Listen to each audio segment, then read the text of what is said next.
Welcome to our daily devotional series, The Daily Herald. I pray that these messages will come to you as an encouragement and a reminder to be heralds of the Lord daily. God bless you. The Unlearning Experience. July 17. Then Moses was content to live with the man, the priest of Midian. Exodus 2:21. The human element is seen in all who have been close to accomplish a work for God. Connected with God, the source of all wisdom, individuals may reach any height of moral excellence.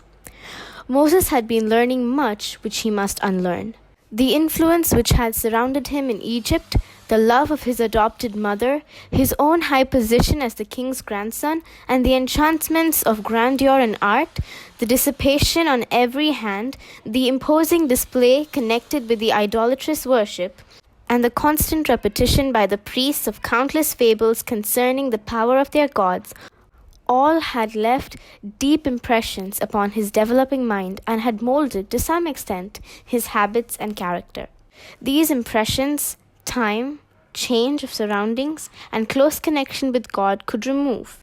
Yet it must be, by earnest persevering effort, a struggle as for life with himself, to uproot the seeds of error, and in their place have truth firmly implanted. At every point, Satan would be prepared to strengthen error and dislodge truth. But while God designed that Moses should be self-trained by severe discipline, he himself would be his ever-ready helper against Satan when the conflict should be too severe for human strength. The light of nature and that of revelation are from the same source, teaching grand truths and always agreeing with each other. As Moses saw that all God's created works act in sublime harmony with his laws, he realized how unreasonable it is for humans to array themselves in opposition to the law of God. The conflict was most trying, the effort long, to bring heart and mind on all points in harmony with truth and with heaven. But Moses was finally a victor.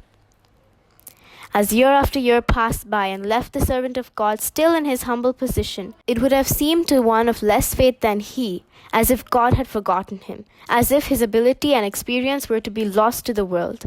But as he wandered with his silent flocks in solitary places, the abject condition of his people was ever before him.